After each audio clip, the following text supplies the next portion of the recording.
انظر حتى تفهم سنن الله.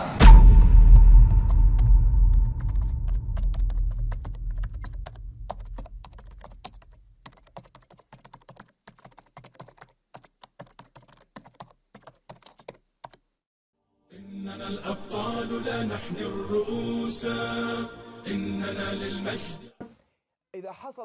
салом ва раҳмати аллоҳ бар шумо бод. хушомадед ба қисми дуюми барномаи тарбияи ақидавии насли озодихоҳ ки ба тавҳиди ҳокимият бахшида шудааст. дар бахши охир мо дар 9 шарти таъйини давлати исломӣ таваққуф карда будем. барои муайян кардани он ки давлат воқеан исломӣ аст ё на, мо бояд ба 9 ҷиҳат диққат диҳем. якум, ҳоким ва атрофиёни ӯ. оё онҳо бар асоси ислом қарор қабул мекунанд? дуюм, низоми додгоҳӣ. оё қонунҳо ва додгоҳҳо бо шариат мутобиқанд? сеюм, низоми иқтисодӣ. оё иқтисодиёт бар асоси ислом аст ё капитализм? чорум, сиёсати хориҷӣ. оё ҳадафи он паҳн кардани ислом аст ё ҳамкорӣ бо кофирон? панҷум, низоми маориф. оё таълим бар мафкураи исломӣ асос ёфтааст ё мафкураи дунявӣ? шашум, амнияти дохилӣ. оё ҳукумат аз зӯроварӣ ва истибдод истифода мекунад? ҳафтум, байтулмол. оё сармоя барои пешбурди ислом истифода мешавад? ҳаштум, шӯрои уммат. оё мусалмонон дар қабули қарорҳо нақш доранд? нуҳум, мавқеи давлат нисбати ҷиҳод. оё давлат ҷиҳодро дастгирӣ мекунад ё онро рад мекунад? агар ин 9 шарт риоя нашаванд, он давлати исломӣ намешавад. агар давлат дар яке аз 9 меъёр сустӣ кунад ва қонунҳои ғайриисломиро татбиқ намояд, он ба дорулкуфр табдил меёбад. ислом ҳамаи ин 9 меъёрро ҳамчун қонунҳо дақиқ муқаррар кардааст. агар давлат яке аз онҳоро иҷро накунад, он дигар исломӣ шуда наметавонад. назорати давлат бар мусалмонон. агар ҳоким як ниҳод созад ки танҳо барои ҷосусӣ ва назорати мусалмонон фаъолият кунад, ҳар як шаҳрванди давлатро таҳти назорат гирад, оё ин дар ислом ҷоиз аст? На. аллоҳ таоло дар қуръон мефармояд: ба якдигар ҷосусӣ накунед.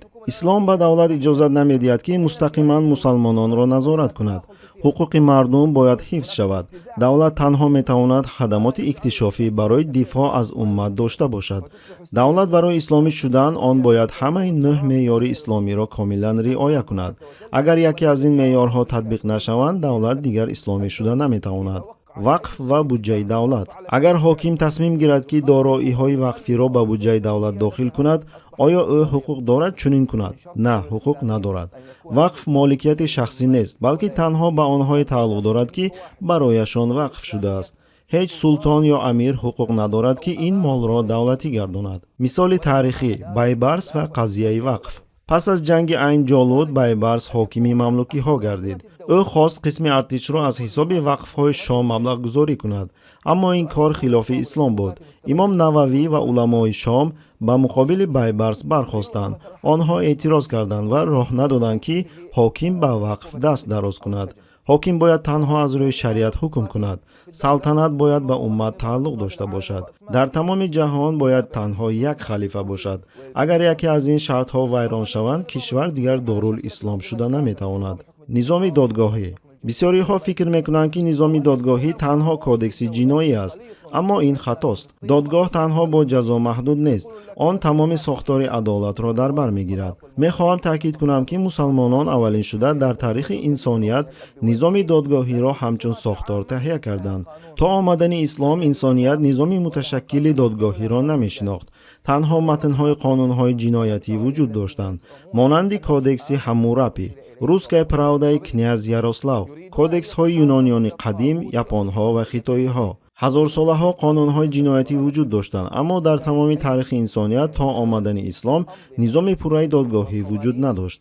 аз ҳамин сабаб давлатҳои муосир монанди Фаронса, Амрико, Олмон, тамоми Аврупо ва ҳатто Русия кӯшиш мекунанд низоми додгоҳии худро бо такя ба анъанаҳои низоми додгоҳии исломӣ ва тақлид ба он бунёд кунанд. масалан, Фаронса ба матнҳои низоми додгоҳии мазҳаби моликия такя мекунанд. ин аллакай дар амал исбот шудааст. олмон бошад ба матнҳои низоми додгоҳии мазҳаби ҳанафӣ такя мекунад ва худи онҳо инро эътироф мекунанд. амрико асосан ба матнҳои низоми додгоҳии мазҳаби шофиӣ такя мекунад. حتی هنگام تأسیس دادگاه بین المللی سازمان ملل متحد آنها در آغاز با آثار سه قاضی مشهور اسلامی ابن خلدون، ابن رشد و ابن حافظ تکیه کردند. این سر نیست و خود آنها این را اعتراف میکنند. البته آنها تنها پرینسیپ ها و قاعده های عمومی را قبول کردند، نه تمامی نظام دادگاهی اسلام را.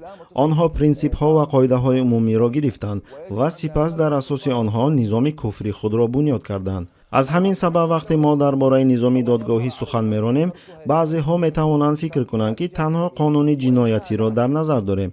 نه، این طور نیست. من یک مثال می‌آورم تا شما فهمید که من درباره چی گپ زده ایستادم. یک دولت می‌تواند قانون جنایتی اسلامی را جاری کند. جزا برای زنا و مینوشی را تطبیق نماید. مرتدان و قاتلان را حکم قتل دهد. اما این معنای اسلامی بودن آن را ندارد. در چنین حالت نظام دادگاهی اسلامی نخواهد بود. زیرا مهم است که تمام نظام دادگاهی دولت بر اساس شریعت بنیاد گردد و پورا به آن اطاعت کند. از همین سبب ما باید با دقت باشیم و در خاطر داشته باشیم که برای اسلامی بودن نظام دادگاهی و موافقت آن با قانون‌های شریعت تنها تطبیق قانون جنایتی بسنده نیست. همچنین لازم است که یک قطار قانون‌های دیگر شریعت را که همه جنبه‌های نظام دادگاهی را در بر می‌گیرند جاری شوند. مثال چنین قانون‌ها می‌توانند اصول‌های اثبات حقیقت باشند. تصور کنید که یک حاکم چنین گوید: من قرار کردم که شهادت یک زن برابر شهادت یک مرد باشد. در نظر اول این میتواند پیشرفته به نظر رسد، اما در اصل او نه تنها معیارهای دادگاهی را تغییر داد، بلکه یک پرینسیپ اساسی را که در شریعت وجود دارد ویران کرد. این تغییرات نظام دلیل‌ها را ویران می‌کند و باعث آن می‌گردد که نظام دادگاهی دیگر شرعی نباشد. از این رو تمام دولت به دارالکفر تبدیل می‌یابد. باز یک مثال دیگر، در جریان محاکمه دادگاهی وقتی که دعواگر دعوا پیشنهاد می‌کند، می‌توانند به او بگویند اگر جوابگر حاضر نباشد قسم بخور که راست می‌گویی و قرار به فایده تو صادر می‌شود. چنین روش خاص دولت‌های دنیوی است، اما آن نظام دادگاهی شریعتی را ویران می‌کند. برعکس طبق اسلام محض طرف عیبدار شونده حقوق دارد قسم یاد کند و با این راه اتهام را از خود دور سازد. دعواگر باشد وظیفه دار است که دلیل‌های حق بودن خود را پیشنهاد کند. رویگردانی از این پرینسیپ اساس‌های نظام عدالت اسلامی را خراب می‌کند. از این رو اگر حاکم یا دولت عنصرهای مذکور را تغییر دهد، نظام دادگاهی دیگر به شریعت موافق نخواهد بود و تمام دولت از اسلامی بودن باز می‌ماند. تصور کنید که ما به قاعده حقوقی غربی پیروی می‌کنیم که می‌گوید دعوا به حضور دعواگر و جوابگر اعتبار ندارد. اگر ما این قاعده را قبول کنیم، در اصل نظام دادگاهی اسلامی را از بین میبریم. چرا؟ زیرا در شریعت دعواهایی وجود دارند که در آنها دعواگر نه شخص بلکه الله تعالی می باشد. مثلا یک شخص آشکارا بگوید که دیگر نماز نمیگذارد در حالی که در یکی از کشورهای معاصر مسلمانی زندگی می کند. چی جزایی به او تهدید می کند؟ هیچ گونه. چرا؟ زیرا در کشورهای معاصر اصول قانونی قبول دعوای الله بر ضد چنین افراد وجود ندارد. طبق قانونهای غربی دعواگر باید جسماً حضور داشته باشد تا محاکمه برگزار شود. اما اگر دعواگر الله تعالی باشد چی باید کرد؟ چگونه میتوان حقوق او را حفظ کرد اگر او خود شخصی واقعی نباشد که در دادگاه حضور داشته باشد؟ جواب روشن است. طبق قانون غربی حقوق الله حفظ کرده نمی شود، زیرا آنها را دفاع کردن غیر امکان دانسته می شود. از این رو اگر ما با تجربه دادگاه های غربی پیروی کنیم، ما در اصل حفظ حقوق الله را نادیده می گیریم که این با پرینسیپ های اساسی نظام دادگاهی اسلامی مخالفت می کند. باز یک مثال دیگر، در فلسطین زمین های وقفی موجودند، مانند زمین هایی که به تمیم ابن داری تعلق دارند، اما دولت مبلغ های این وقف ها را خودش صاحب شده است، مانند اکثریت مسجد ها در ساحل غربی فلسطین. ما با قانون عمل نشونده روبرو میشویم که زمین های وقفی را حفظ کند. ما تنها قانون های نظریوی داریم که در عمل اجرا نمیشوند. الله تعالی به دولت منع میکند که وقف را از خود نماید و هر کسی که این قانون را ویران کند حقوق الله را ویران کرده است. اما چگونه میتوانیم حقوق الله را حفظ کنیم اگر نظام دادگاهی اسلام عملی نگردد؟ حالا باز یک چند مثال های کوتاه میارم تا شما فهمید که تنها تطبیق نظام جزا یا قانون جنایتی کافی نیست. تصور کنید که حاکم برآمده گوید تبلیغ اطاعت کردن زن به شوهر تنها اساسی نظریوی دارد و نمیتواند قطعی باشد. یا اینکه تبلیغ مبارزه با فحش نمیتواند قطعی باشد. اگر چنین حاکم این سخنها را گوید، او تماما نظام دادگاهی اسلام را ویران میکند، حتی اگر همه دیگر جزهای نظام درست باشند. یک اشتباه میتواند تمام نظام را ویران کند، زیرا شریعت نه تنها از قانونهای جنایتی عبارت است، بلکه یک نظام مکمل دادگاهی را فراهم می‌آورد. هر یک جزئی این نظام با متنهای شریعت، با قرآن، سنت و اجماع صحابگان تصدیق شده است. من درباره متنهای شرعی میگویم که تمام جریان محاکمه دادگاهی را در بر میگیرند، از لحظه بحث توسط جمع‌آوری دلیل‌ها و شهادت‌ها تا قبول قرار. هر یک جزئی این نظام تصدیق شرعی دارد. مثلا آیا یک تشکیلات یا ساکن محلی میتوانند قانون درباره جزا دادن مرتدها را اجرا کنند؟ تصور کنید که کسی به الله دشمنی میکند. آیا مردم میتوانند جمع آمده او را به صفت مرتد اعدام کنند بدون اشتراک دادگاهی دولتی در دایره شریعت؟ نه، نمیتوانند. مثال دیگر، یک مرد زن دیده زنا کند. آیا ساکنان شهر یا دهه میتوانند جمع آمده او را با سنگ پرتافتن جزا دهند؟ آیا ما میتوانیم بگوییم که آنها شریعت را تطبیق کردند؟ نه، آنها شریعت را تطبیق نکردند و قانون اسلام را اجرا نکردند. بله، آنها او را جزا دادند، اما نه با راه شرعی، زیرا آنها روند محاکمه دادگاهی حتمی را که شریعت تعیین میکند ویران کردند. چیزی مهم در آن است که دادگاه در اسلام نه تنها جزا، بلکه یک قطار مرحله های جداگانه رسمی مقرر گردیده است که آن را شریعت تعیین میکند. از این رو من همیشه میگویم که کسی را مرتد نامیدن جایز نیست تا دمی که این در دادگاه شریعتی اثبات نگردد. حتی اگر این شخص آشکارا اعلان کند که او کفر صادر میکند، طبق شریعت دادگاه باید حکم رسمی کفر او را صادر کند که به آن مرحله های موافق حکم مرتد بررسی گردند. گپ در سر آن نیست که ما از اعتراف کردن کفر او میترسیم، بلکه مسئله در آن است که شریعت طلب میکند که همه مرحله های ضروری محاکمه دادگاهی برای چنین مسئله اجرا گردند. علماهای فقه اسلامی کتاب‌های زیادی نوشتند که در آنها تمام جزئیات گذرانیدن محاکمه های دادگاهی، تشخیص شکایت‌ها، شیوه قبول کردن آنها، رفتار جوابگر، حقوق‌های او، کی و چگونه شهادت‌های شاهدان قبول یا رد می‌شوند و کیها می‌توانند شاهد باشند شرح داده شدند. میلیون‌ها صحیفه‌ها برای این موضوع‌ها نوشته شدند. هر یک جزئیات تصویر و با مقدار زیادی مثال‌ها و حادثه‌ها مورد تحلیل قرار گرفتند. از این سبب من میگویم که نظام دادگاهی اسلام اساس است برای تمام جهان. پیش از آمدن پیغمبر محمد صلی الله علیه و سلم هیچ یک پیامبر نظام دادگاهی واقعی را برای بشریت نآورده است. تمام چیزی که مدنیت‌های قبلی آورده بودند این تنها کودکس جنایتی بود. تنها فرهنگ اسلامی نظام دادگاهی کامل را تهیه کرده است. مسلمان‌ها کسانی بودند که تمام جهان را اساس‌های نظام دادگاهی را آموزانیدند. چگونه شکایت‌ها و پیشنهادها درست قبول کرده شوند، حقوق‌ها و وظیفه‌های دعواگر و جوابگر کدام‌هایند، چگونه و موافق کدام قاعده‌ها دلیل‌ها می‌توانند قبول یا رد شوند. این یک سهم نادر مسلمان‌ها برای رشد بشریت است. از این رو تنها قبول کردن کودکس جنایتی اسلامی از نظام دادگاه اسلام و استفاده آن بدون رعایت مرحله‌های شرعی و شرایط حتمی آن ممنوع است. دادگاه در اسلام نه تنها جزاها است، این یک نظام پره است که هر یک جزئی آن با متن‌های شرعی تصدیق شدند که باید اجرا شوند. اگر یک جزئی این نظام بیکار شود، تمام نظام فرو می رود. اگر نظام دادگاهی ویران شود، این معنای آن را دارد که دولت خصوصیت اسلامی خود را از دست داده به مقام دارالکفر می‌گذارد. اکنون بیایید موضوعهای آخرین را بررسی کنیم که به حاکمیت در رابطه با یک شخص دخل دارد. این نمود حاکمیت در سه حالت ظاهر می شود. حالت یکم، پرینسیپ حیات انسان. ما اندکی قسماً این موضوع را در شماره گذشته بیان کرده بودیم، ولی حالا بیشتر به آن دقت می‌دهیم. سوال این است: شما کدام پرینسیپ های حیاتی دارید؟ کدام معیارها و هدفها را برای حیات خود انتخاب میکنید؟ آیا شما با پرینسیپ حرام و حلال پیروی میکنید؟ یا شاید شما پرینسیپ منفیت شخصی را قبول میکنید؟ یا احتمالاً با پرینسیپ حل وسط پیروی میکنید؟ بعضی آدمان با پرینسیپ حل وسط عمل میکنند که معیارهای شریعت را که به آنها آسان و بی خطر مینمایند قبول میکنند. مثلا شخص میبیند که نماز گذاشتن ممکن است که این برای او دشوار نیست و برای آن جزا نخواهد گرفت و در مسجد معاشرت با مسلمان ها خوش است. از این رو او همیشه در صفهای اول نماز میگذارد. اما جهاد برای او خطرناک می نماید. او منفعت شخصی را در آن نمی بیند. آن را همچون منبع ترس و تلفات می بیند که او را به رد کردن اشتراک در جهاد می رساند. اما سوال مهم پیش می آید: آیا من فرمانهای الله را اجرا می کنم؟ یا اینکه فرمانهای الله موافق هدفهای من در زندگی هستند؟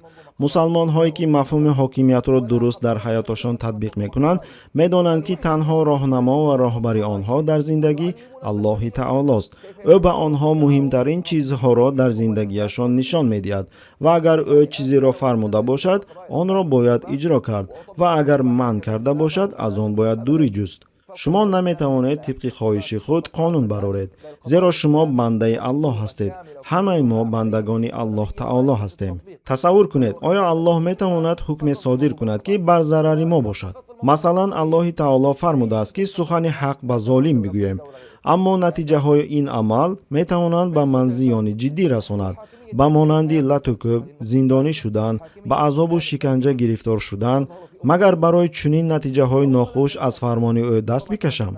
یا اینکه صرف نظر از نتیجه ها به فرمان او به چون چرا اطاعت میکنم، زیرا او راهنمای من است. اجرا کردن مفهوم حاکمیت نسبت خود این معنای آن را دارد که من به الله عبادت میکنم، یعنی همچون بنده الله عمل میکنم که من بدون شرایط و انکار فرمانهای او، خصوصا اگر پیامدهای این فرمانها سخت یا خطرناک باشند هم آنها را به اجرا میرسانم. اگر الله فرمان دهد من باید آن را اجرا کنم، به آن که درباره آسانی یا دشواری آن فکر کنم یا به خطرها و مشکلات احتمالی توجه کنم. اگر در خصوص جهاد سخن گویم، هر یک جنگ میتواند خطرناک باشد و انسان از روی طبیعت خود آن را دوست نمی‌دارد. اما درست است که از روی ناخوشی جنگ به طبیعتمان فرمان الله را صرف نظر کنیم. همچون مثال وظیفه های بزرگی مسلمانان را گیریم و مثل برپا کردن دولت اسلامی، بر ضد حاکم ظالم مبارزه بردن، بر ضد کفر مبارزه فکری و سیاسی بردن، بر ضد شرق شناسان مبارزه بردن، مبارزه با عمل های ناشایسته جامعه. انجام دادن این وظیفه های بزرگ می توانند پیامدهای خطرناک داشته باشند و احتمال است که انجام آن شما را به شکنجه و مرگ رساند. مگر برای چنین پیامدها فرمانهای الله را ترک نماییم؟ اگر این وظیفه ها را ترک نماییم، پس چگونه به الله عبادت میکنیم و چگونه بندگی ما در نزد او ظاهر می شود؟ چنین می نماید که من در حالت های سبک و بی خطر و در وقت دلخواه بنده الله می باشم، ولی نه در حالت های دیگر. یا اینکه من در هر حالت و در هر فرمان بنده الله می باشم. اگر من در حالت های سبک و بی خطر و در شرایط دلخواه بنده الله باشم، پس بندگی من نسبت به الله صمیمی نیست و من کوشش دارم الله را فریب دهم. این حالت یکم بود. حالت دوم که مفهوم حاکمیت نسبت به شخص الهیده تطبیق می شود، این وقتی است که سخن درباره مناسبت او با حاکم می رود. سوال چنین است: من به حاکم اطاعت می کنم. آیا به من جایز است که محض به او اطاعت کنم، او را دستگیری نمایم، با او همکاری کنم، یا برعکس باید بر ضد او برخیزم و برای سرنگون کردن او کوشش نمایم؟ من با حاکم از نگاه شریعت چگونه رفتار کنم؟ مناسبت درست به حاکم مشخص یک قسم مفهوم حاکمیت می باشد. ما این مسئله را مفصل‌تر در برنامه‌های آینده در موضوع الولا و البرا محاکمه خواهیم کرد. حالت سوم که شخص می تواند مفهوم حاکمیت را در عمل تطبیق کند، به تأسیس دولت اسلامی وابسته است. سوال چنین است: آیا لازم است که دولت اسلامی تأسیس داده شود؟ آیا ما به دارالاسلام نیاز داریم؟ جواب چنین است: همه علما اتفاق دارند که برپا کردن خلافت فرض می باشد. بعضی از آنها گفتند که این فرض کفایه است، اما من با آنها موافق نیستم. علماهای دیگر بر آن بودند که آن فرض عین است. چرا؟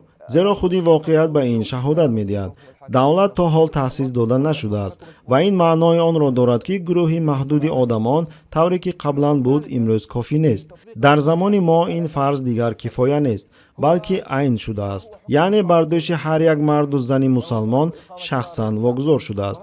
ҳолат чунин аст ки ҳар шахсе ки ба аллоҳ имон дорад вазифадор аст ки саҳми худро дар бунёди дорулислом гузорад, вагарна ӯ гунаҳкор мешавад ва яке аз талаботи тавҳиди ҳокимиятро поймол мекунад. яке аз талаботи тавҳиди ҳокимият ин аст ки мусалмонон вазифа доранд тамоми кӯшиши худро барои таъсиси давлати исломӣ ба харҷ диҳанд. ҳар касе ки ин фаъолиятро нодида мегирад дар тавҳиди ҳокимият камбудӣ мекунад, яъне гуноҳ содир мекунад. ба мусалмон ҷоиз нест ки зиндагии ғайриисломӣ дошта бошад ва агар ӯ барои барпо кардани давлати исломӣ саъй накунад, ин маънои онро дорад ки ӯ дар асл бо зиндагии ғайриисломӣ розӣ аст, ё ин масъаларо умуман муҳим намешуморад, ё омода аст танҳо дар вақту фурсате ки боқӣ мемонад ба он машғул шавад. фикр накунед ки мафҳуми ҳокимият танҳо як қисми ақида аст. он танҳо сазовори як қисми ками таваҷҷӯҳи шумост. масъалаи ақида ҳамеша барои мо муҳим аст, ҳатто муҳимтар аз худи ҳаёти мо.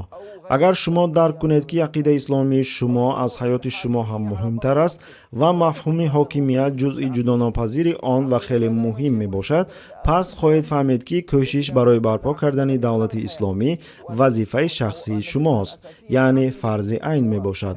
пас аз ин шумо дигар вақти худро беҳуда сарф намекунед, балки худро пурра ба ин рисолати муқаддас мебахшед. дар ҳар яке аз се ҳолати зикршуда тавҳиди ҳокимият дар зиндагии мусалмонон на дар шакли ибодатҳои оддӣ, балки дар амалҳои воқеӣ зоҳир мешавад ки ҳадафи асосии онҳо барпо намудани давлати исломӣ мебошад. ҳузури ин давлат ҳатмист. набудани он барои ҳар як мусалмон гуноҳи бузург ба шумор меравад.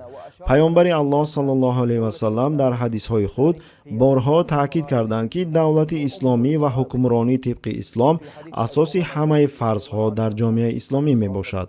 масалан дар ҳадисе ки аз абу умари боҳилӣ ривоят шудааст, омадааст ки пайғамбари аллоҳ саллаллоҳу алайҳи васаллам фармуданд: албатта гиреҳҳои ислом як ба як кушода хоҳанд шуд. ҳар дафъае ки як гиреҳ кушода шавад, мардум ба гиреҳи дигар мечаспанд. аввалин гиреҳе ки кушода мешавад ҳокимият аст ва охирини он намоз аст. дар ин ҳадис пайғамбари аллоҳ саллаллоҳу алайҳи васаллам ҳокимиятро асоси шариати исломӣ номиданд ки онро дар зиндагии воқеӣ татбиқ мекунад. мо ин воқеиятро имрӯз хеле равшан эҳсос мекунем, вақте ки шариатро дар зиндагии худ намебинем. тибқи ин ҳадис вақте ки банди ҳокимият кушода мешавад, яъне вақте ки мусалмонон аз ҳукмронии исломӣ маҳрум мешаванд, ҳамаи қонунҳои исломӣ низ яке паси дигар аз татбиқ боз мемонанд. бо ибораи дигар, кӯшиш барои барпо кардани ҳукмронии исломӣ асоси ислом мебошад. агар ҳокимияти исломӣ аз байн равад, ислом тадриҷан аз зиндагии мардум нест мешавад. дар ин ҷо қисми барномаи имрӯзаи мо ба охир мерасад. аллоҳ шуморо баракат диҳад. бигзор аллоҳ аъмоли неки моро ба даргоҳаш қабул намояд ва бигзор моро дар ақидаи мо чуноне ки ӯ мехоҳад устувор гардонад. كما يحبهم الله سبحانه وتعالى ويرضى. بارك الله فيكم اجمعين. тамошобинони гиромӣ, агар хоҳед ки наворҳои мо зуд бароянд, пас зер кардани тугмачаи лайкро фаромӯш накунед. албатта ба шабакаи мо обуна шавед ва наворҳои моро ба дигарон расонед, зеро расонанда мисли амалкунанда соҳиби мукофот мегардад.